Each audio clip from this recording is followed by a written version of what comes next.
Guys, welcome back to be the topper. तो as promise, जैसे मैंने तुम लोगों को बोला था कि कल मेरा माइक आएगा तो मैं उससे अच्छे अच्छे वीडियोस तुम लोगों के लिए रिकॉर्ड करके आऊँगी। तो मेरे को अभी मेरा माइक डिलीवर हुआ है और इससे मैं वीडियो बना रही हूँ तुम लोग के लिए। This is last time revision, okay. ये पेन इतना मोटा क्यों चला है मुझे नहीं पता, उसकी वजह से कम कर लेते सबसे पहले। और आज हमारा जो लेक्चर है वो शुरू होगा प्राइमरी मार्केट का। तो देखो यार, वीडियो को शुरू करने से पहले अगर तुमने चैप्टर 1 और चैप्टर 2 नहीं देखा तो मेक श्योर कि तुम वो वीडियोज़ देख लो, क्योंकि मैंने वो लास्ट टाइम रिविजन की तरह बनाए। तुम उसको 2x पर भी देखोगे ना, तुम्हारा सब कुछ अच्छे से रिवाइज हो जाएगा, ठीक है। It be very helpful for you.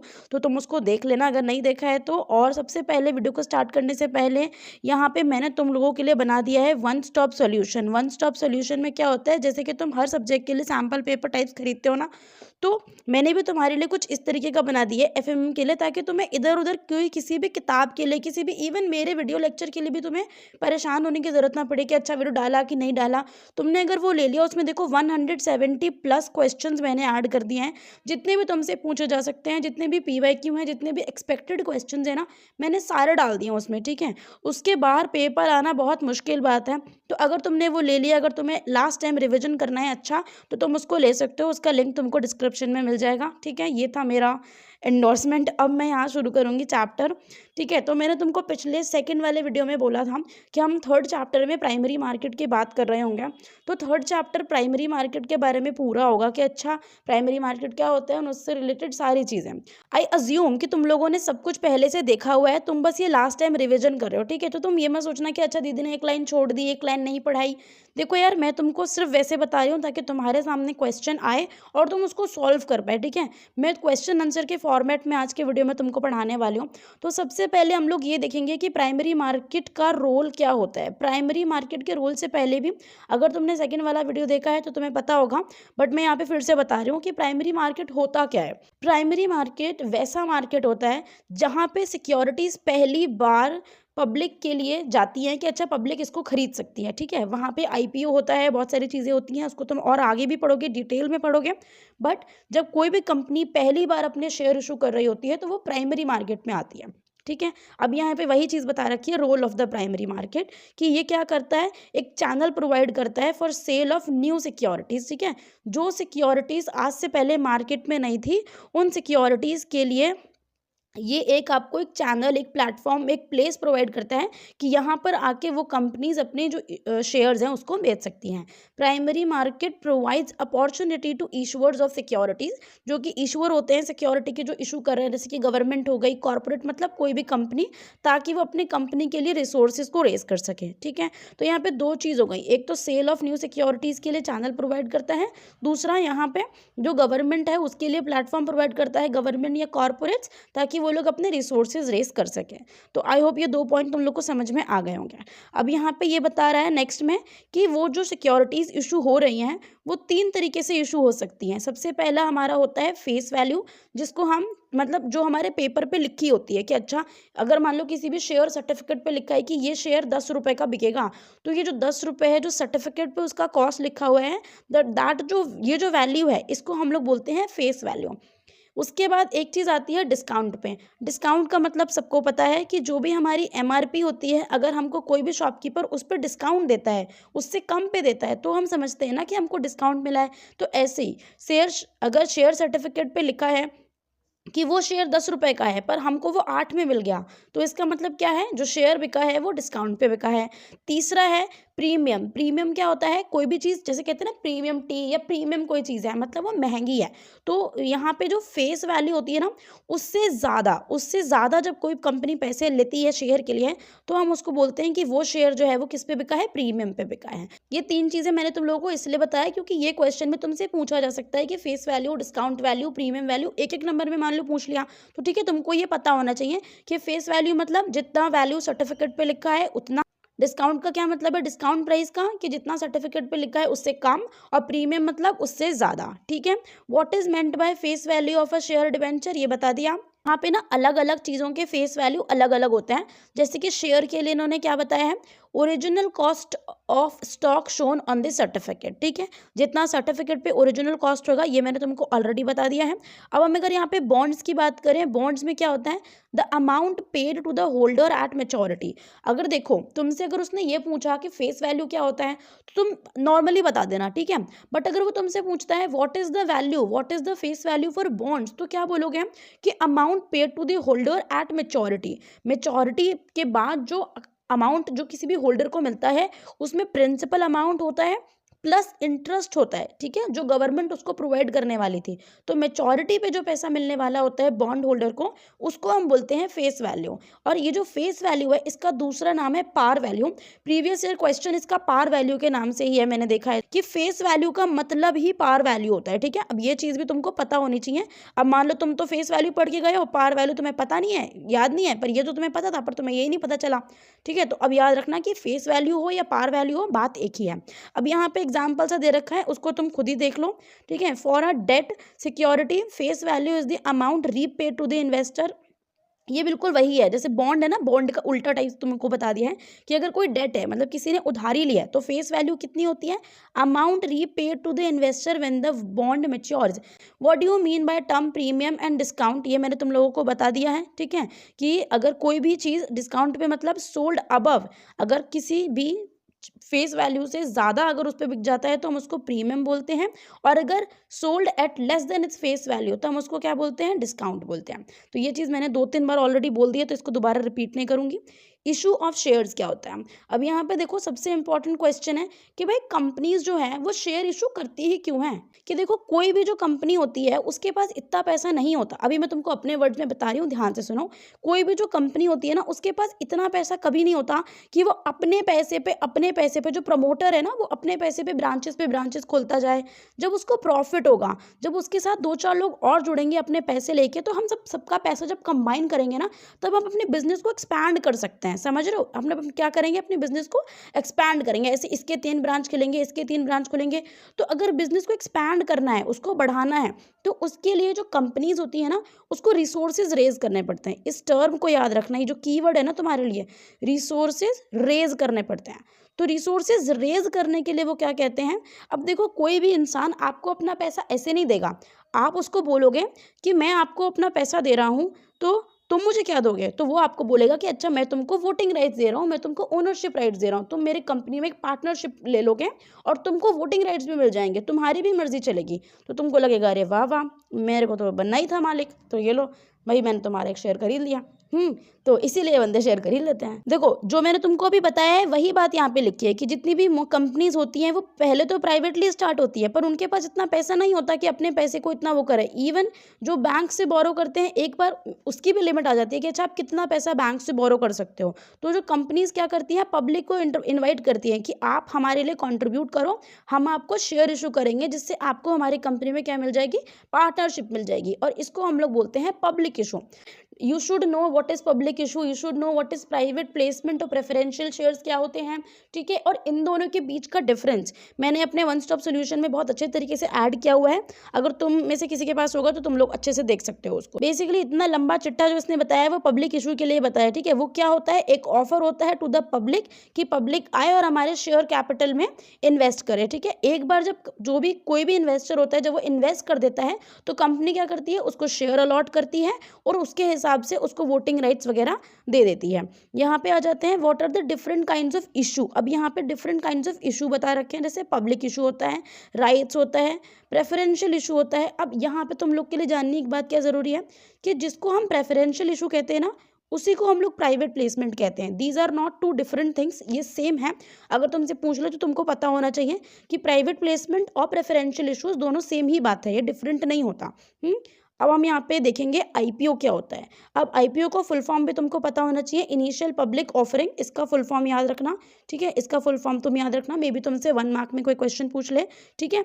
या तुम ऐसा डेफिनेशन टाइप्स भी याद कर सकते हो कि अच्छा जब कोई अनलिस्टेड कंपनी फ्रेश इशू निकालती है पहली बार तो उसको आईपीओ बोलते हैं। मान लो ऐसे पूछ लिया है ना, फिलअप में दे दिया कि an unlisted company makes fresh issue of securities, तो मान लो अगर इतना ही आपसे पूछ ले, इतना जितना मैंने हाईलाइट कर रखा है, तो आपको इसका आंसर क्या लिखना है, फिलअप में आपको लिख देना है इनिशियल पब्लिक ऑफरिंग, आपको आईपीओ वहाँ पे लिख देना है। तो ऐसे हम ऐसे फिलअप को हम कर लेंगे। तो आईपीओ का क्या मतलब है, देखो यार ज़्यादा उसमें नहीं जाना कि और लगा के याद करते हैं, ऐसे मत करो। अनलिस्टेड कंपनी, कोई भी अनलिस्टेड कंपनी जब कोई फ्रेश इशू निकालती है अपने सिक्योरिटीज़ का, तो उसी को हम लोग आईपीओ बोलते हैं। ठीक है, इतना तुम लोगों के लिए याद करना इनफ है। इसको थोड़ा बहुत और बड़ा चला देना, ये और करके करते रहोगे ना तो कन्फ्यूजन होता जाएगा। दूसरी लाइन इसमें एक और चीज़ इंपॉर्टेंट है कि जब कोई अनलिस्टेड कंपनी पहली बार अपना फ्रेश इशू निकालती है तो उसको आईपीओ कहते हैं। और जब वो आईपीओ एक बार निकाल देती है, उससे क्या होता है कि वो कंपनी फिर लिस्ट हो जाती है। अगली बार जब वही कंपनी इशू निकालेगी तो हम उसको आईपीओ नहीं बोलेंगे, उसको क्या बोलेंगे कि ये फर्दर इशू है ना, ये लिस्टेड कंपनी है, अभी लिस्ट हो चुकी है, एक बार इसने अपने शेयर ऑफर कर दिए हैं पब्लिक को, अभी लिस्ट हो चुकी है और इसकी जो सिक्योरिटीज़ हैं अब वो ट्रेडिंग उनकी होगी। ठीक है, अब यहाँ पे आ जाएंगे नेक्स्ट पे, a follow on public offering. Follow on public offering मतलब एक बार ही ऑफर कर दिया था, अब दोबारा उसके आगे करेंगे। जब कोई ऑलरेडी लिस्टेड कंपनी एक फ्रेश इशू निकालती है ना, जब कोई लिस्टेड कंपनी ऑलरेडी, मान लो कोई कंपनी स्टॉक मार्केट में लिस्ट है, उसके शेयर ऑलरेडी पब्लिक के पास है, बट अब फिर एक नया ऑफर लेके आ रही है कंपनी कि अब लोग फिर से, अब क्यों लेकर आएगी, क्योंकि अब कंपनी को होगा कि अच्छा मुझे तो एक्सपैंड करना है पर पैसे नहीं है, चलो कोई बात नहीं, बैंक से लोन ले रहे, पब्लिक के पास जाते हैं, पब्लिक को बोलेंगे देखो हम तुमको शेयर देंगे, तुम हमको पैसे दो, है ना। तो इस तरीके से क्या होगा, एक लिस्टेड कंपनी फ्रेश इशू निकालेगी तो उसको हम लोग बोलेंगे फर्दर इशू। अब देखो इन दोनों के बीच में डिफरेंस जानना इज वेरी इंपॉर्टेंट, गलत मत कर देना। इनिशियल पब्लिक ऑफरिंग में जो कंपनी होगी ना वो अनलिस्टेड होगी। ठीक है, this is the main difference between both of them, कि जो आईपीओ होता है वहाँ पे कंपनी अनलिस्टेड होती है, और जो फर्दर इशू होता है वहाँ पे जब एक बारी कंपनी लिस्टेड हो जाती है आईपीओ के बाद, उसके बाद वो लिस्टेड कंपनी कहलाती है। समझ गए। राइट इशू में आते हैं। राइट इशू क्या होता है, अगर किसी को नहीं पता तो मैं ऐसे बता देती हूँ। तो अब हम लोग समझेंगे कि राइट इशू क्या होता है। राइट इशू का क्या मतलब होता है, देखो कोई भी कंपनी जो पहले से कंपनी है, ठीक है, अब मैं इस कंपनी में ऑलरेडी शेयर होल्डर हूँ, मैं क्या हूँ, इस कंपनी में मैं शेयर होल्डर हूँ। तो जब ये कंपनी दोबारा अपना फर्दर इशू निकालेगी, ठीक है, जब ये दोबारा अपना फर्दर इशू निकालेगी तो मैं, क्योंकि पहले से इस कंपनी की एक शेयर होल्डर हूँ, तो मेरे पास एक राइट है, मेरे पास एक राइट है कि ये जो कंपनी है पहले मुझे ऑफर करेगी शेयर। ठीक है, मुझे पहले ऑफर करेगी। जब कंपनी आईपीओ निकालती है ना तो अलॉटमेंट होता है, ऐसा नहीं होता कि जितने भी लोग शेयर लेना चाहते हैं वो ले सकते हैं। कुछ एक पर्टिकुलर नंबर होता है कि इतने पैसे के शेयर तो आपको खरीदने ही खरीदने हैं, और उसके बाद अलॉटमेंट होता है जिसके बारे में तुम आगे पढ़ोगे। तो जो ऑलरेडी जो शेयर होल्डर होते हैं ना, एग्जिस्टिंग जो शेयर होल्डर्स होते हैं, उनके पास एक राइट होता है कि अच्छा उनको पहले मिल सकती हैं सिक्योरिटीज़। तो ऐसा होता है। अब इसको देखो, when a listed company which proposes to issue fresh securities, कोई भी लिस्टेड कंपनी अगर दोबारा से अपने फ्रेश सिक्योरिटीज़ निकाल रही है तो एग्जिस्टिंग शेयर होल्डर्स के पास ये राइट होता है कि उनको वो सिक्योरिटीज़ पहले ऑफर की जाएंगी बाकी इन्वेस्टर्स को ऑफर करने से पहले। ठीक है, तो आई होप तुमको ये समझ में आ गया होगा। प्रेफरेंशियल इशू क्या होता है, अब प्रेफरेंशियल इशू, प्रेफरेंशियल से इसको वर्ड ब्रेक डाउन करो, प्रेफरेंस दी जाती है। ठीक है, प्रेफरेंस दी जाती है कि एक सिलेक्टेड ग्रुप ऑफ पर्सन है, एक सिलेक्टेड ग्रुप ऑफ पर्सन है, सेक्शन 81 of the companies act, this you don't have to remember, I am just reading it here, तुम्हें याद करने की जरूरत नहीं है। If you want to remember this remember, if you don't want to, if you are not able to remember, it's okay. But तुम एक चीज याद रखना, जब प्रेफरेंशियल इशू लिखोगे तो एक ये चीज जरूर लिख देना, सिलेक्ट ग्रुप ऑफ पर्सन। ठीक है, सिलेक्टेड ग्रुप है या कोई पर्सन है जिसको हम अपनी सिक्योरिटीज पहले ऑफर करेंगे। तो ये चीज हो गई है, बस आपको ये करना है। इसे ऐसे नंबर होता है कि अच्छा 50 से कम एक छोटा सा ग्रुप है, उसको हम लोग सिक्योरिटीज पहले ऑफर कर रहे होते हैं, ये प्रेफरेंस दी जाती है उनको। तो इससे बेसिकली होता क्या है, ये एक फास्टर वे है कंपनी का रेज रिसोर्सेज करने के लिए। अगर किसी भी कंपनी को रिसोर्सेज रेज करने हैं तो एक ये फास्टर वे होता है कि अच्छा हमारे पास एक पर्टिकुलर ग्रुप है, पहले उसको ऑफर कर दो, अगर वो लेना चाहे तो ठीक है, हमें बाहर जाके पूरा आईपीओ एफपीओ निकालने की जरूरत नहीं पड़ेगी, है ना। और जो हमारे सिलेक्टेड ग्रुप ऑफ पर्सन है, हमारा जो स्टेक है वो उन्हीं के साथ रहेगा। तो समझ में आ गया होगा तुम लोगों को इशू। अब यहाँ पे देख लो, पब्लिक राइट्स, प्रेफरेंशियल। पब्लिक क्या है, जो कि सबको ऑफर हो रहा है, ठीक है, मोर देन 50 या बड़े एक ग्रुप को ऑफर हो रहा है। यहाँ पे राइट्स जो पहले से एग्जिस्टिंग शेयर होल्डर, जो इसके कीवर्ड्स है ना वो तुम याद रखना। जो जब भी तुम राइट इशू के बारे में लिखोगे तो तुमको एग्जिस्टिंग शेयर होल्डर्स लिखना ही लिखना है। ठीक है, क्या लिखना है, एग्जिस्टिंग शेयर होल्डर तुमको लिखना ही लिखना है। ये तुमको एक वर्ड जो है, अगर तुम ये लिख दोगे तो देखो तुमको फिर नंबर जरूर मिलेंगे। कुछ भी नहीं करना, बस ये लिख दो और बाकी जितना भी कुछ लिखोगे इसको हाईलाइट कर दो, तुमको फिर नंबर मिलेंगे। यहाँ पे हमारा वर्ड है कि सिलेक्टेड, कोई भी सिलेक्टेड ग्रुप ऑफ पर्सन, ठीक है, यहाँ पे कोई भी सिलेक्टेड ग्रुप ऑफ पर्सन जिसको हम अपनी सिक्योरिटीज ऑफर करेंगे। अब यहाँ पे एफपीओ में क्या होता है, एक फ्रेश इशू होता है, एक ऑफर फॉर सेल है, इस सबको छोड़ दो।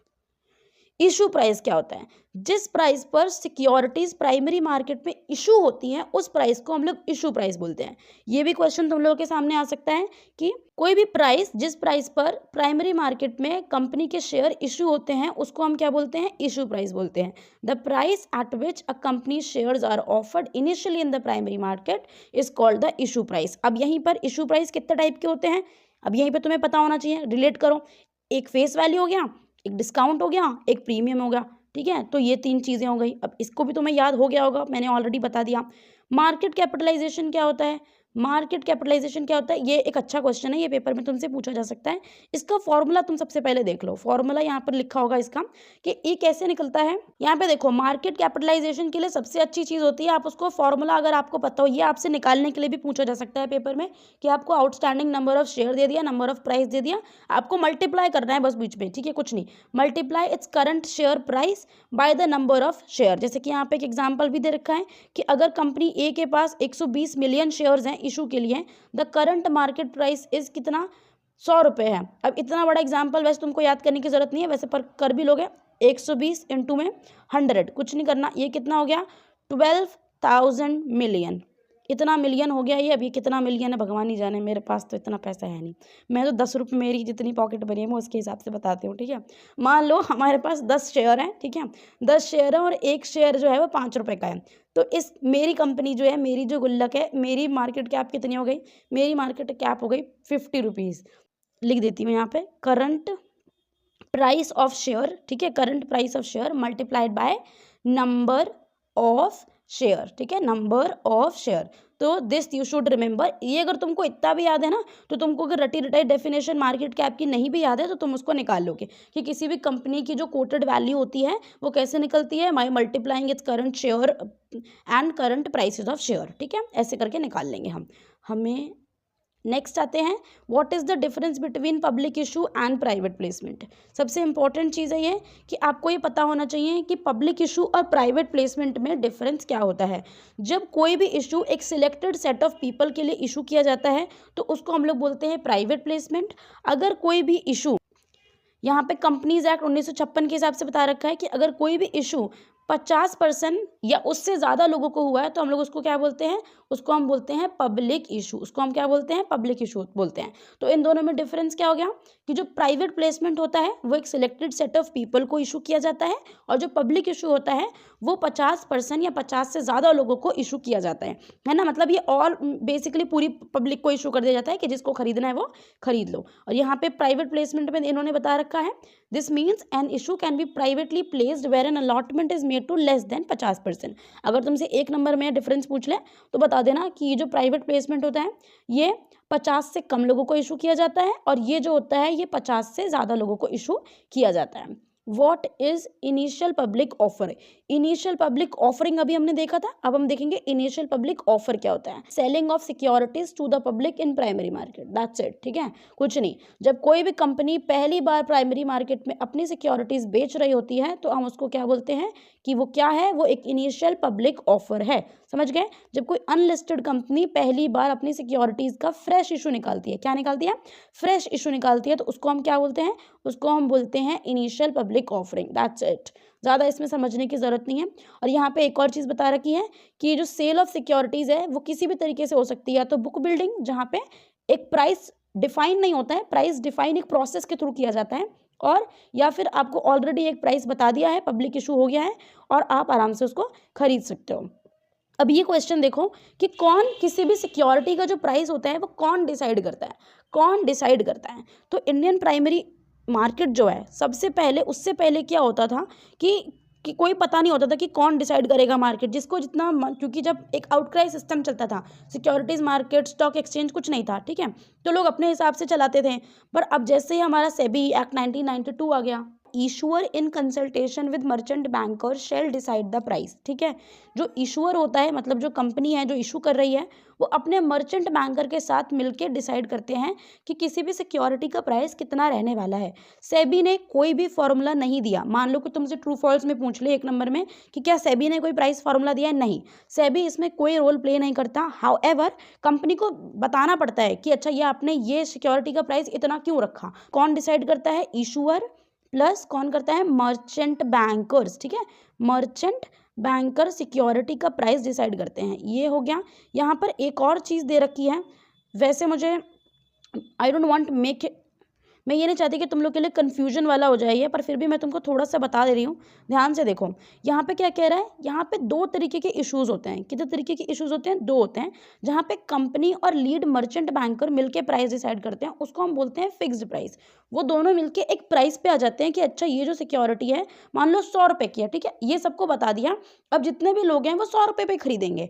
पर दूसरा तरीका क्या होता है, दूसरा तरीका ये होता है जब कंपनी और लीड मैनेजर मिलके एक फ्लोर प्राइस डिसाइड कर लेते हैं। एक फ्लोर प्राइस या फिर प्राइस बैंड, कि प्राइस बैंड क्या होता है कि हमारे जो शेयर का प्राइस है वो 200 से लेकर 250 के बीच में हो सकता है। वो 200 से लेकर 250 के बीच में, ये मैं तुमको एग्जांपल दे रही हूँ, जैसे इमेजिन करो। ठीक है, ये एक प्राइस बैंड है कि इसके बीच में मेरी कंपनी का शेयर प्राइसेस होना चाहिए। उसके बाद मार्केट फोर्सेस, मार्केट फोर्सेस मतलब जो बायर एंड सेलर है वो किस प्राइस पे बिड लगाते हैं, वो नेक्स्ट देखेंगे कि कौन किस प्राइस पर बेचना खरीदना चाहते हैं। तो अब सबसे अच्छा बिड प्राइस क्या होता है, सबसे अच्छा आस्क प्राइस क्या होता है, ये एक और क्वेश्चन है जिसमें हम जब पहुंचेंगे वहां पर हम तभी बताएंगे। ठीक है, तो ध्यान से देखो। अब जो नेक्स्ट आ रहा है वो क्या आ रहा है, what does price discovery through book building process mean. Price discovery book building process के थ्रू कैसे होती है, इसका क्या मतलब है। ठीक है, एक तो सबसे पहले ये देखो कि जो बुक बिल्डिंग है बेसिकली वो ज़्यादातर प्रोसेस में कब होती है, जब हम आईपीओ निकालते हैं। आईपीओ क्या है, इनिशियल पब्लिक ऑफर या ऑफरिंग। जब हम वो निकालते हैं तब एक प्राइस, अच्छा एक सबसे इंपॉर्टेंट चीज़ की बुक बिल्डिंग है क्या, तो ये एक इफिशिएंट प्राइस डिस्कवरी का तरीका है। ठीक है, जहाँ पे कंपनी क्या करती है, एक प्राइस बैंड दे देती है ना, यहाँ से लोअर यहाँ पे हाईएस्ट, कि भाई इसके बीच में ही हमारे जो सिक्योरिटीज़ हैं उसका प्राइस जो है वो हो सकता है। तो अब ये कैसे डिसाइड करते हैं, यहाँ पे बिड्स कलेक्ट की जाती है ना, बायर की, सेलर की। अच्छा मैं ये वाला सिक्योरिटी है मैं इतने पे बेचूंगा, मैं 1000 पे बेचूंगा, वो बोल रहा है मैं 2000 पे बेचूंगा। तो ऐसे ही बहुत सारे बिड्स आ जाएंगे हमारे कि मैं अच्छा इस पे खरीदने वाला, इस पे सेलर, जो एक बायर बोलेगा एक सेलर बोलेगा। उसके बाद जब ये सब कुछ हो जाएगा तब हम एक प्रोसेस के थ्रू एक एवरेज टाइप्स निकाल के हम एक जो रेट है सिक्योरिटी का वो डिसाइड करते हैं। ठीक है, और जो भी ऑफर प्राइस होता है, जो offer price is determine after the bid closing date. अब ये जो ऑफर प्राइस होता है वो कब निकलता है, जब बिड का क्लोजिंग डेट आ जाती है। एक डेट होती है, एक टाइम पीरियड होता है कि आप इतने दिनों तक आप जो है अपना प्राइस जो है वो ऑफर कर सकते हो। उसके बाद जब क्लोजिंग डेट आती है तो ऑफर प्राइस जो है कंपनी बता देती है कि कंपनी अपनी सिक्योरिटीज़ जो है वो कौन से प्राइस पे ऑफर कर रही है। ठीक है, यहाँ पे इन्होंने क्या बताया है, main difference between offer of shares through book building, offer of share through normal public issue. अब आप तुम लोगों को भी यही लग रहा होगा ना कि बुक बिल्डिंग से निकालेंगे तो क्या ये फर्क पड़ेगा, नॉर्मल, अगर कंपनी ने नॉर्मल पब्लिक इशू कर दिया मतलब कंपनी ने ऑलरेडी रेट बता दिया कि अच्छा मेरी जो शेयर है वो मैं 10 रुपये पर शेयर बेचूंगा। ठीक है, तो और उसके बाद अगर ये एक तरीका हो गया, दूसरा तरीका क्या हो गया, एक प्राइस बैंड बता दिया, ये लोअर है या हाईएस्ट है, इसके बीच में खुद डिसाइड करो। उसके बाद जब क्लोजिंग डेट आएगी तो हम बता देंगे कि हमारा ऑफर जो ऑफर प्राइस है वो कितना है। तो क्यों, ये क्या डिफरेंस होता है इसके बीच में। अब देखो यहाँ पे इन लोगों ने इसके 2 डिफरेंस बता रखे हैं कि पहला तो डिफरेंस इन्होंने प्राइस से रिलेटेड बता रखा है कि देखो अगर offer of share through book building का प्रोसेस होगा तो किसी भी इन्वेस्टर को सिक्योरिटी का प्राइस जो होगा वो पता नहीं होगा। ठीक है, क्योंकि उसको ऑलरेडी एक बैंड पता है जिसके बीच में सिक्योरिटी का प्राइस डिसाइड हो सकता है, उसको पता नहीं है कि एग्जैक्टली क्या इसका प्राइस होने वाला है। बट अगर यही नॉर्मल पब्लिक इशू होगा तो जो इन्वेस्टर है उसको प्राइस हमेशा पता होगा क्योंकि कंपनी ने ऑलरेडी बता दिया है कि मेरी सिक्योरिटीज इस वाले रेट पर बिकेंगी। ठीक है, तो ये चीज़ हो गई। दूसरी एक डिमांड है, अगर बुक बिल्डिंग के प्रोसेस में देखें तो क्योंकि हर दिन कोई ना कोई बिड लगा रहा है कि अच्छा मेरा आस्क का बिड इतना है, मेरा बाय का बिड इतना है, मेरा इतना, मैं इतना पे खरीदूंगा, इतना पे बेचूंगा। तो यहाँ पे क्या होता है, एक बुक बिल्ट होती रहती है जहाँ पे आस्क जो सेल प्राइस है, जो बाय प्राइस है, वो दोनों आते रहते हैं तो पता चलता रहता है कि कितनी डिमांड आ रही है। बट अगर नॉर्मल पब्लिक इशू हो रहा है तो उसमें डिमांड जो है वो पता नहीं होती। वो जो डिमांड है वो उसमें कब पता चलती है, वो जब इशू क्लोज हो जाता है तब पता चलती है कि अच्छा कितनी उसकी डिमांड आई। अब आते हैं नेक्स्ट पे, what is cut off price. अब कट ऑफ प्राइस क्या होता है। अब देखो जैसे ये बुक बिल्डिंग का प्रोसेस चल रहा है, ठीक है, अब एक टाइम तो ऐसा आएगा ना जब ये प्रोसेस चलते चलते बंद हो जाएगा और हम लोगों को एक प्राइस पता चल जाएगा कि अच्छा ये वाले प्राइस पर हम पहुंचे हैं। अब ये जो एक्चुअल बुक बिल्डिंग के प्रोसेस से जब हम इतने सारे बिड्स हमने कलेक्ट की, जब उसके बाद हमने उसका एवरेज निकाला, जब मतलब एवरेज बेसिकली जब हम एक ऐसे प्राइस पे पहुंच गए जिस पर सारे बायर्स रेडी है, मतलब मोस्ट ऑफ द बायर्स और सेलर्स रेडी है, तो उसके बाद जो प्राइस निकलता है उसी प्राइस को हम लोग क्या बोलते हैं, कट ऑफ प्राइस बोलते हैं। ठीक है, आगे आ जाते हैं, what is the floor price in case of book building. Floor price कितना होता है। अब जैसे कि मान लो मैंने अपना प्राइस बैंड क्या बनाया था 200 से 250, तो ये जो मेरा मिनिमम है ना, यहाँ पे मैंने ये मिनिमम दिया है ना 200, तो ये जो मिनिमम है ये मेरा कितना है, ये मेरा फ्लोर प्राइस हो जाएगा। मेरा कितना हो जाएगा, फ्लोर प्राइस क्या होता है, minimum price at which bids can be made. 200 रुपये मैंने अगर अपना मिनिमम रखा है, उससे नीचे आप बिड नहीं लगा सकते हो। What is a price band in a book build IPO. अगर हम बुक बिल्ड आईपीओ देखें तो प्राइस बैंड क्या होता है, एक स्प्रेड होता है between the floor and cap of the price band. यहाँ पे क्या जो अच्छा जो मैक्सिमम होता है उसको cap of the price band कहते हैं, इसको भी यहाँ पे देख लो। ठीक है, और जो मिनिमम होता है उसको फ्लोर कहते हैं। जो स्प्रेड है इन दोनों के बीच का उसी को हम लोग प्राइस बैंड बोलते हैं। ठीक है, अब यहाँ पे आ जाते हैं, who decide the price band. अब प्राइस बैंड को डिसाइड कौन करता है। ऐसा हमको समझ में आ रहा है कि इसके अंदर कोई भी रेगुलेटरी मैकेनिज्म नहीं चलता है, बट यहाँ पर क्या होता है, ये जो कंपनी होती है वो अपने मर्चेंट बैंकर्स के साथ मिलकर एक प्राइस बैंड डिसाइड करती है। यहाँ पे जो इशू का प्रोसेस था ना, इशू प्राइस का, वो बिल्कुल वैसा ही है कि जो कंपनी है प्लस जो मर्चेंट बैंकर है, कौन है, मर्चेंट बैंकर जो है, मर्चेंट बैंकर जो होता है वो एक तरीके का इंटरमीडियरी भी होता है, तो है ना, इसके साथ मिलके क्या कर रही है, इसके साथ मिलके वो अपना प्राइस बैंड डिसाइड कर रही है कि अच्छा हम अपना प्राइस बैंड कितना रखेंगे। What is the minimum number of days for which a bid should remain open during book build.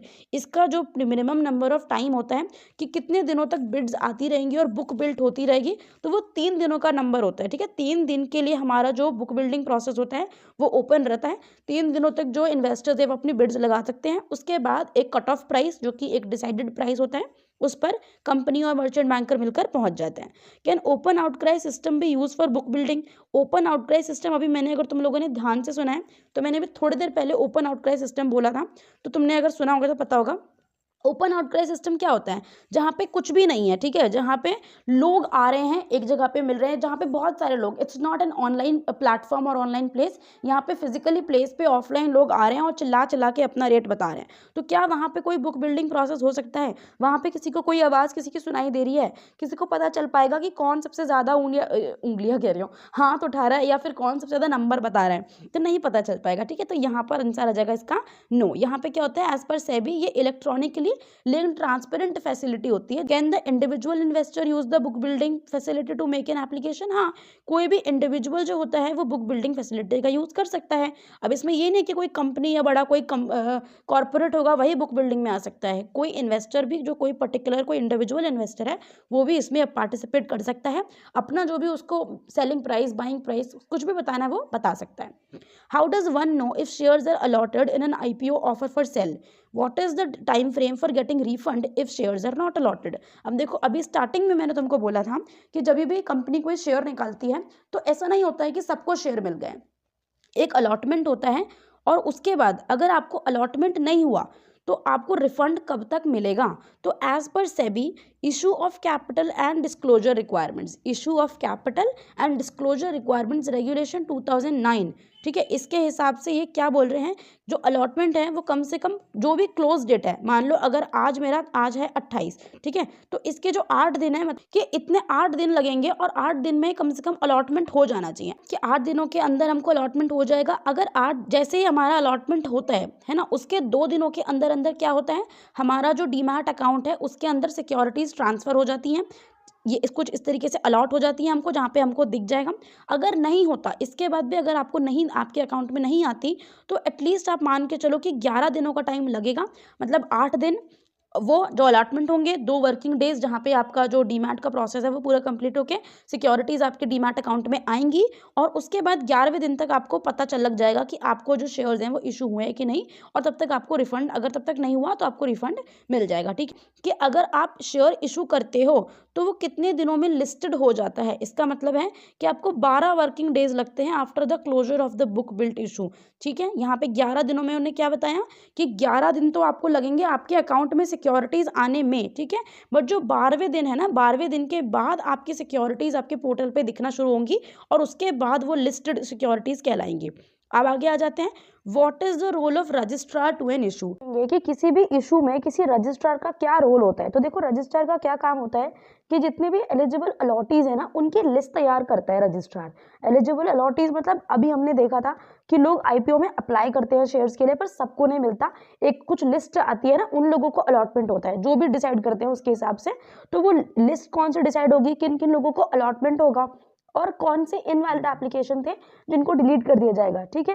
ये कौन डिसाइड करता है, रजिस्ट्रार डिसाइड करता है। ताकि जो कॉर्पोरेट एक्शन है, कॉर्पोरेट एक्शन क्या है कि जो कंपनी को एक्शन लेना है, मतलब जिसको शेयर अलॉट हुआ है उसके डीमैट अकाउंट में शेयर्स को क्रेडिट करना है, जिसको नहीं मिला है उसको रिफंड देना है, ये ताकि सारा काम आराम से हो जाए, इसीलिए रजिस्ट्रार ये सब काम करता है और यही उसका रोल है किसी भी इशू में।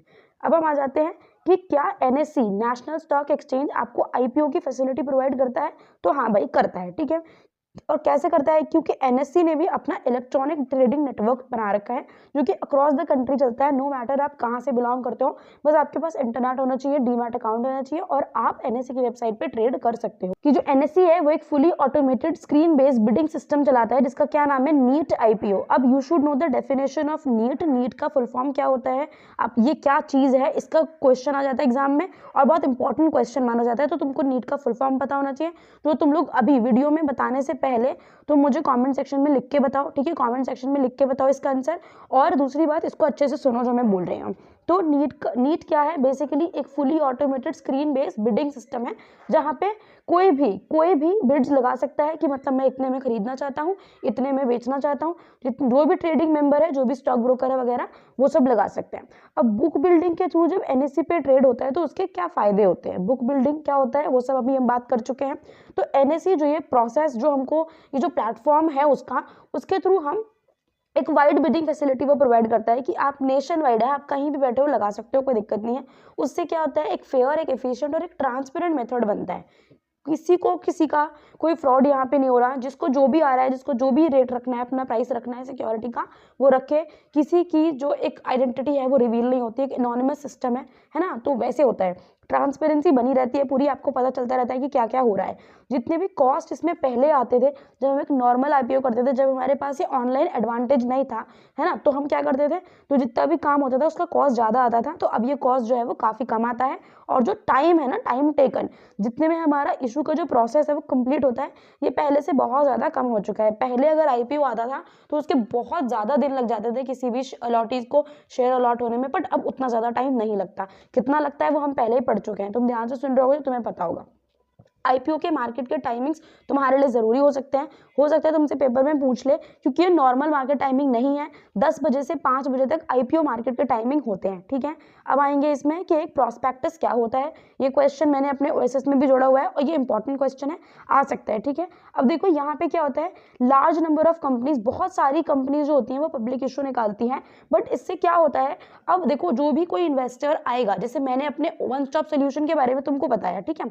तो अगर तुम मुझे जानते नहीं हो, मैंने उसके बारे में तुम्हें कुछ नहीं बताया, मैंने तुम्हें बताया ना कि उसमें मैंने 170 प्लस क्वेश्चन जोड़े हुए हैं, मैंने उसमें पीवाईक्यू ऐड करे हैं, मैंने उसमें सारे इंपॉर्टेंट क्वेश्चन ऐड करे हैं, मैंने उसमें 1 2 3 4 5 जितने भी मार्क्स को तुमसे क्वेश्चन पूछा जा सकता है वो मैंने सब ऐड किया है। अब मैंने तुमको बता दिया, वो तुम्हारे कैसे काम आएगा कि अगर तुम उसको पढ़ोगे तो भाई 85% तो मैं बहुत कम बता रही हूँ, तुम 90-95 को भी क्रॉस कर सकते हो, ठीक है। तो ये सब मैंने तुमको बता दिया। अब ये जो मैंने बताया ना, मेरा जो प्रोडक्ट है, मेरी जो बुक है, उसका जो प्रोस्पेक्टस है वो यही सब है जो मैं तुम्हें बता रही हूँ। अब अगर तुम किसी कंपनी के पास शेयर लेने जाओगे, तुम उस कंपनी के बारे में पूछोगे ना कि भाई क्या करती है तुम्हारी कंपनी, क्या काम करती है, क्या प्रोडक्ट बनाती है, क्या तुम आगे कर सकते हो, वो सब कुछ तुम कंपनी को बताना पड़ेगा। देयरफॉर इट्स वेरी इंपॉर्टेंट कि जो भी इन्वेस्टर है, जो भी इशू वो ले रही है, उससे पहले उसको पता होना चाहिए कि इस कंपनी का फ्यूचर पोटेंशियल क्या है, ये कंपनी एक्चुअली में कर क्या सकती है, क्या करती है। तो भाई क्या पता होना चाहिए प्रोस्पेक्टस में। अभी तुमसे पूछ लेगा कि प्रोस्पेक्टस में क्या क्या इन्फॉर्मेशन आनी चाहिए, तो reason for raising the money, अब जो कंपनी है वो रेज क्यों कर रही है मनी, कहीं ऐसा तो नहीं कि भाई वो दिवाली हो रही हो तो उसने सोचा कि अच्छा लोगों को पागल बना देते हैं कि अच्छा हम कोई नई ब्रांच खोलने जा रहे हैं, या फिर हमें भाई पैसा चाहिए, तो नहीं, उसको प्रॉपर एक जो रीजन है कि हमें भाई एक्सपैंड करना है, this is the most favourite reason जो कि हो सकता है कि भाई एक्सपैंड करने के लिए।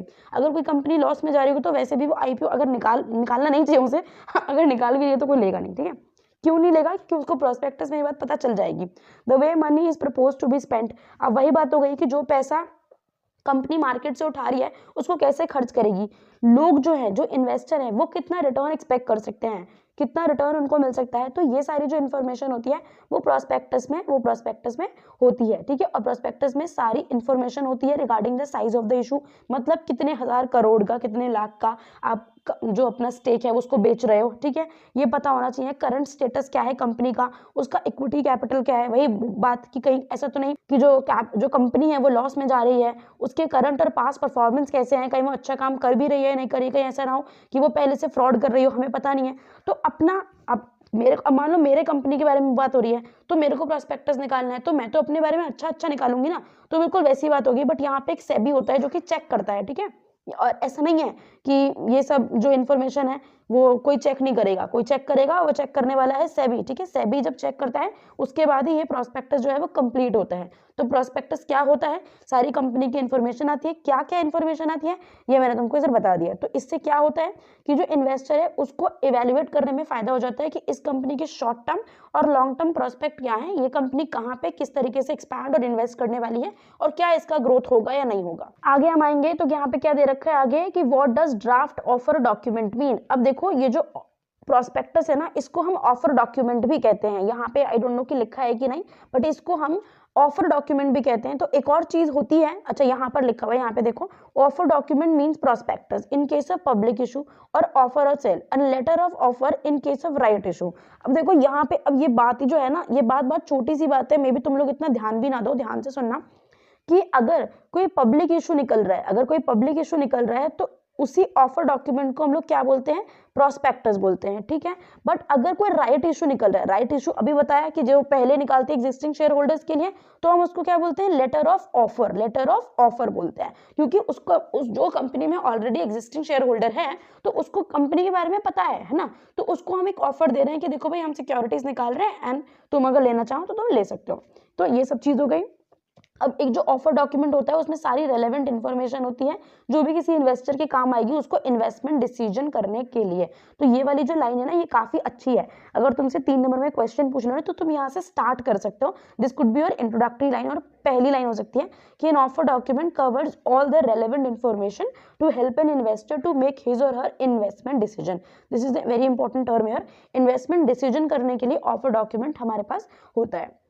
ड्राफ्ट ऑफर डॉक्यूमेंट जो होता है वो क्या होता है, मींस इसका क्या मतलब है, जब ऑफर डॉक्यूमेंट ड्राफ्ट स्टेज में होता है, मतलब ड्राफ्ट वो कैसे कंप्लीट होता है, जब सेबी उसको अप्रूव कर देती है तो वो कंप्लीट होता है। उसके अप्रूव करने का ये सारा प्रोसेस यहाँ पे लिखा हुआ है। अब्रिज प्रोस्पेक्टस क्या होता है, प्रोस्पेक्टस का एक शॉर्टर वर्जन होता है जिसमें सबसे ज्यादा जो इंपॉर्टेंट इंफॉर्मेशन है ना वो दी होती है, ठीक है। ये भी ध्यान रखो कि एब्रिज्ड प्रोस्पेक्टस क्या होता है, shorter version of the prospectus. उसमें सेलिएंट फीचर्स होते हैं, मतलब जितनी भी इंपॉर्टेंट बातें हैं सब उसमें लिखी होती हैं। अब ये इंपॉर्टेंट है हमारे पास कि भाई ये जो प्रोस्पेक्टस है या फिर जो ऑफर डॉक्यूमेंट है ये बनाता कौन है, ये कौन ऐसा बंदा है जो इसे बना रहा है। तो यहाँ पे देखो कौन बना रहा है, यहाँ पे इसको मर्चेंट बैंकर बना रहा है। Generally the public issues of companies are handled by merchant banker who are responsible for getting the project appraised, finalizing the cost of the project, profitability and for preparing the prospectus। अब यहाँ पे ये question वैसे कभी पूछा नहीं गया, पर मान लो क्योंकि अब यहाँ पे बहुत अच्छे से लिखा हुआ है कि मर्चेंट बैंकर का क्या क्या रिस्पॉन्सिबिलिटी होता है। वैसे नहीं कभी पूछा गया, हो सकता है ना भी पूछा जाए, बहुत ही ऐसा नॉर्मल सा क्वेश्चन नहीं है, बट फिर भी ध्यान से देख लो कि मर्चेंट बैंकर का क्या क्या काम होता है कि कोई भी जो प्रोजेक्ट अप्रूव हो रहा है उसको लेना, ठीक है। कोई भी प्रोजेक्ट जो हो रहा है उसका कॉस्ट फाइनलाइज करना, पब्लिक इशू का जो हमारा इशू निकलता है उसका प्राइस भी यही लोग शेयर कर छोड़ो, प्रॉफिटेबिलिटी एस्टिमेट्स निकालना कि कितना प्रॉफिट हो सकता है हमको, और सबसे इंपॉर्टेंट कि जो प्रोस्पेक्टस प्रिपेयर करने का काम होता है वो भी किसका होता है, वो भी मर्चेंट बैंकर का होता है, ठीक है। तो यहाँ पे बस एक लाइन में हमें क्या देखना है कि भाई ऑफर डॉक्यूमेंट हमारा कौन बनाता है। सिंपल है, अगर 1 नंबर में पूछ ले, कुछ नहीं याद रखना तुमको, मतलब कुछ याद रखना है, मतलब मर्चेंट बैंकर याद रखना है, कुछ भी याद नहीं रखना तो याद कैसे रखोगे, ठीक है। अब आते हैं कि लॉक इन से क्या मतलब होता है। लॉक इन का क्या मतलब होता है, अब देखो अगर तुम अपना घर लॉक कर रहे हो तो इसका क्या मतलब है कि जो चीज जहां जैसी है वो वहीं पड़ी रहेगी। अगर तुमने लॉक कर दिया तो इसका यही मतलब है ना, तो कोई और तो घर में आ नहीं सकता है। तो ऐसे सिक्योरिटीज का क्या होता है, lock in indicates a freeze on the sale of shares on a certain for a certain period of time, कि भाई अब जो सिक्योरिटीज है ना वो जैसी हैं वो वैसी रहेंगी, वो कहीं नहीं बिकेंगी, ना बिकेंगी ना कुछ होगा, ठीक है, कुछ भी नहीं होगा। जो एक पर्टिकुलर टाइम है हमारा, अब हम इसमें कुछ नहीं बेच रहे हैं। अब यहाँ पे ये बता रहा है कि जो सेबी है वो उसने ये गाइडलाइंस क्यों दी है कि कहीं ऐसा ना हो कि जो कंपनी है वो पैसा इकट्ठा करने के चक्कर में अपना सारा स्टेक बेच दे, ठीक है। तो शेल कंटिन्यू, जो कंपनी के जो मेन पर्सन है या फिर जो प्रमोटर है वो शेल कंटिन्यू, ठीक है, वो shall continue to hold some minimum percentage in the company after the public issue. अगर एक पब्लिक इशू निकाल दिया तो उसके बाद ऐसा होना चाहिए कि भाई प्रमोटर के पास भी कुछ जो कंपनी का स्टेक है वो बचे। उसके बाद आएंगे लिस्टिंग ऑफ सिक्योरिटीज। अच्छा क्वेश्चन है, लिस्टिंग मतलब एडमिशन ऑफ सिक्योरिटीज। जब पहली बार स्टॉक मार्केट में जो हमारी सिक्योरिटीज जाती हैं तो उसको लिस्ट हो रही होती है, उससे पहले वो सिक्योरिटीज कभी लिस्ट नहीं होती हैं, ठीक है। पर जब वो पहली बार बिकने जाती हैं, मतलब सेल होने जाती हैं मार्केट में, जाती है वो पैसा चीज नहीं है, पर हाँ जब वो पहली बार सेल हो रही होती हैं तो वो उनका एडमिशन होता है एज अ सिक्योरिटी, ठीक है। तो इशूअर की सिक्योरिटीज होती है, फिर उसके बाद उसको ट्रेडिंग प्रिविलेजेस मिल जाती है on a stock exchange through a formal agreement. एक फॉर्मल अग्रीमेंट के थ्रू किसी भी इशूअर को ट्रेडिंग प्रिविलेजेस मिल जाती हैं, उसकी सिक्योरिटीज का एडमिशन हो जाता है बेसिकली। अब आते हैं लिस्टिंग अग्रीमेंट। लिस्टिंग अग्रीमेंट क्या होता है, at the time of listing security, जब भी हमारी जो कंपनी होती है वो किसी भी स्टॉक एक्सचेंज पे अपनी सिक्योरिटीज को लिंक करा रही होती है, लिस्ट करा रही होती है, अपनी एडमिशन करा रही होती है अपने सिक्योरिटीज का, तो जो कंपनी होती है उसको एक लिस्टिंग अग्रीमेंट फॉर्म भरना पड़ता है एक्सचेंज के साथ। जिस भी एक्सचेंज पे आप करा रहे हो, B it NSC, B it BSc, जो भी है आपका, उसके साथ आपको एक लिस्टिंग अग्रीमेंट करना पड़ता है, जहां पे आपको ये कुछ टर्म्स एंड कंडीशन होती हैं लिस्टिंग एंड डिस्क्लोजर की, कि अच्छा भाई एक्सचेंज ने बोला है कि जब तुम पहली बार सिक्योरिटीज निकालोगे तो तुम प्रोस्पेक्टस दोगे, जब तुम सिक्योरिटीज निकालोगे तो तुम प्रोस्पेक्टस दोगे, तुम इन्वेस्टर्स ऐसा नहीं करोगे वैसा नहीं करोगे, जितने भी टर्म्स एंड कंडीशन होती हैं वो आपको जो भी कंपनी है वो एक्सचेंज के साथ फुलफिल करती है, ठीक है। एक लिस्टिंग अग्रीमेंट किसके साथ होता है, ये लिस्टिंग अग्रीमेंट ये होता है हमारे एक्सचेंज के साथ, जहां पे कंपनी अपने सिक्योरिटीज को लिस्ट कराती है, उस एक्सचेंज के साथ जो कंपनी है वो एक लिस्टिंग अग्रीमेंट कर रही होती है, ठीक है। अब आ जाते हैं डी लिस्टिंग ऑफ सिक्योरिटीज क्या होता है। अब लिस्टिंग का क्या मतलब होता है, एडमिशन, और डी लिस्टिंग का क्या मतलब होता है, permanent removal of securities of a listed company. अब ये कैसे होता है, इसका एक प्रोसेस तुमको बायबैक में दिख जाएगा बाद में, कि जब हम 8 चैप्टर पढ़ेंगे, कि एक बार कंपनी अपने शेयर लोगों को बेचती है, फिर उसे जब ऐसा लगता है ना कि अब मेरा स्टेक जो है वो बहुत ज्यादा लोगों में डिल्यूट हो चुका है, तो वो डाइल्यूशन से बचने के लिए वो क्या करती है, वो बायबैक करके, मतलब जो लोग हैं, जो इन्वेस्टर है, उनको पैसा चुका देती है और अपने शेयर, अपनी ओनरशिप जो होती है वो कंपनी की वो वापस ले लेती है। अगर कोई भी कंपनी परमानेंट रिमूवल कर दे अपनी सिक्योरिटी का तो हम उसको क्या बोलते हैं, डी लिस्टिंग ऑफ सिक्योरिटी। और उसके बाद क्या होता है कि वो जो सिक्योरिटीज है वो आपको कभी भी ट्रेडिंग एक्सचेंज पे, आपको जो स्टॉक एक्सचेंज है, फिर आपको कभी भी आपको दिखेंगे नहीं, वो जब तक दोबारा से लिस्ट ना हो जाए या फिर ऐसा कुछ ना हो जाए तब तक आपको नहीं दिखेगा। अब हमने देखो, अभी थोड़ी देर पहले हमने पढ़ा था एक इशू में एक रजिस्ट्रार का क्या रोल होता है, अभी हम लोग देखेंगे कि किसी भी इशू में सेबी का क्या रोल होता है, ठीक है, ये इंपॉर्टेंट है। अगर कोई भी कंपनी कोई भी पब्लिक इशू या कोई भी राइट इशू निकाल रही है और उसका वैल्यू जो है वो 50 लाख से ज्यादा का निकाल रही है अगर ऑफर लोगों के लिए, तो उसको क्या करना पड़ेगा, एक ड्राफ्ट ऑफर डॉक्यूमेंट उसको सेबी के पास भेजना होता है, जहां पे सेबी उसकी सारी जो दी हुई इंफॉर्मेशन है उसको चेक करेगी। तो जो सेबी होता है वो ड्राफ्ट ऑफर डॉक्यूमेंट को रिव्यू करता है किसी भी कंपनी के, उसके बाद वो बताता है, और ये जो उसकी वैलिडिटी होती है वो सिर्फ 3 मंथ्स की होती है, या जैसे आपने अगर दे दिया तो 3 महीने के अंदर अंदर कंपनी जो है वो इशू कर दे, अगर नहीं किया तो अगर दोबारा उसके बाद करेगी तो दोबारा उसको ड्राफ्ट ऑफर डॉक्यूमेंट देना पड़ेगा और दोबारा उसको चेक करना पड़ेगा, क्योंकि 3 महीने में एक क्वार्टर होता है ना, तो उसके हिसाब से ये चीजें चलती हैं पूरे साल में अगर देखें तो। अब यहाँ पे कह रहा है कि क्या सेबी कोई इशू रेकमेंड करती है कि भाई आपको ये तरीके का शेयर लेना चाहिए, इसका लेना चाहिए, उसका लेना चाहिए, नहीं, सेबी ऐसा कुछ भी नहीं करती, सेबी की तरफ से कोई रिकमेंडेशन नहीं आती, और ना ही सेबी कोई रिस्पॉन्सिबिलिटी लेती है कि अच्छा ये जो स्कीम है उसकी फाइनेंशियल साउंडनेस बहुत अच्छी है, यहाँ पे आप इन्वेस्ट कर दो आपको बहुत अच्छे अच्छे रिटर्न मिलेंगे, सेबी ऐसा कुछ भी नहीं करती। Does SEBI tag make one's money safe, अब देखो यहाँ पे क्या कह रहा है कि क्या सेबी के यहाँ पे जुड़ने से किसी की मनी जो है, क्या उसकी मनी, इन्वेस्टर की जो मनी है वो सेफ हो जाती है? तो समवट यस। तो सेबी अगर किसी चीज से जुड़ता है ना तो ऐसा होता है कि अच्छा ट्रस्ट हो जाता है, और अगर आपके साथ कुछ फ्रॉड वगैरह हो गया तो सेबी आपको पूरा हेल्प करेगा कि आपकी सिचुएशन, आपकी जो प्रॉब्लम है वो सॉल्व हो जाए। बट ऐसी कोई डेफिनेट बात नहीं है कि अच्छा यहाँ पर सेबी आ गया, ये कोई 100% ऐसा नहीं है कि अगर यहाँ पे सेबी का नाम आ गया तो आपके संग कुछ गलत नहीं होता। हो सकता है ब्रो, देखो हो तो कुछ भी सकता है ना, तो वैसे ही ये भी हो सकता है, कुछ भी हो सकता है। तो बट हाउएवर ऐसा बोला जाता है कि आप किसी भी ऑथराइज इंटरमीडियरी से, एक अच्छे ऑथराइज एक्सचेंज से ही डील करो, ठीक है। कोई भी किसी भी टिप्स पे, कोई रूमर्स पे, कोई किसी ने तुम्हें कह दिया कि अच्छा वहां पे तो 50% का इंटरेस्ट मिल रहा है, ये हो रहा है, वो हो रहा है, तो ऐसे अगर हम अपने पैसे को वेस्ट करने लगेंगे तो हमने कमा लिए पैसे, हम लुट गए, बर्बाद हो गए, हमारी जिंदगी, चैन सब खराब हो जाएगा। तो ऐसे नहीं करना है, ठीक है। अब हम आते हैं अपने नेक्स्ट टॉपिक पे, that is foreign capital issuance.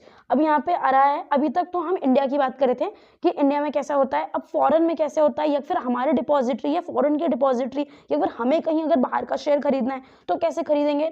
तो यहाँ पे हम लोग ये देखेंगे कि क्या जो इंडिया की कंपनी है, जो इंडिया की जो कंपनीज हैं, क्या वो फॉरेन करेंसी के रिसोर्सेज रेज कर सकती हैं। अब जैसे अब हम देख रहे थे कि कंपनी के पास पैसा नहीं था, तो उसने बोला कि अच्छा मैं 50 लाख का इशू निकाल रहा हूँ, आ जाओ, ठीक है, आ जाओ मेरे से शेयर ले लो।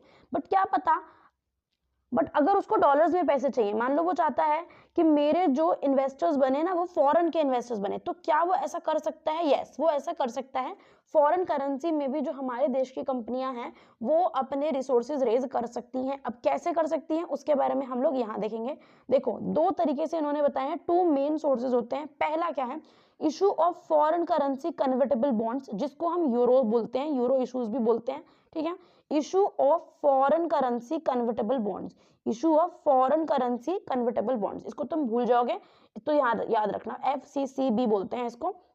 और दूसरा क्या है, issue of ordinary shares through depository receipts, जिसको हम लोग ग्लोबल डिपॉजिटरी रिसीट्स बोलते हैं या फिर अमेरिकन डिपॉजिटरी रिसीट बोलते हैं। ये फॉरेन इन्वेस्टर्स के लिए ही है, ठीक है, टू द इंस्टीट्यूशनल इन्वेस्टर या इंडिविजुअल इन्वेस्टर के लिए अगर हो सकते तो। अब यहाँ पे ये कह रहा है कि अमेरिकन डिपॉजिटरी रिसीट क्या है। अमेरिकन डिपॉजिटरी रिसीट एक फिजिकल सर्टिफिकेट है, जो भी जिसके भी पास अमेरिकन डिपॉजिटरी शेयर है उसको ये अमेरिकन डिपॉजिटरी रिसीट मिलती है। और ये शेयर क्या होता है, ये एक फिजिकल सर्टिफिकेट है बेसिकली। इसके बीच का जो डिफरेंस है ना, ये GDR और जो हमारे ADR है, इसको मैंने अपने वन स्टॉप सॉल्यूशन में बहुत अच्छा दे रखा है। इसका ना मैं स्क्रीनशॉट ना अपने कम्युनिटी पर डालूंगी अगर मुझे टाइम मिला तो तुम लोग वहां से इसको एक बार देखना। ये जो यहाँ पे लिखा है ना थोड़ा सा कंफ्यूजिंग है। ग्लोबल डिपॉजिटरी रिसीट क्या है, बेसिकली ग्लोबल फाइनेंस व्हीकल है, जिससे कि जो भी इशूअर है वो कहीं भी दो मार्केट से ज्यादा एक ग्लोबल ऑफरिंग में, ग्लोबल मतलब US के बाहर कहीं भी जो बंदा इन्वेस्ट करना चाहता है वहां से ये इन्वेस्ट कर सकता है। तो आई होप तुमको ये चैप्टर समझ में आएगा। Like, share and subscribe and OSS को जरूर देख लेना, लिंक डिस्क्रिप्शन में। Thanks for watching, bye bye.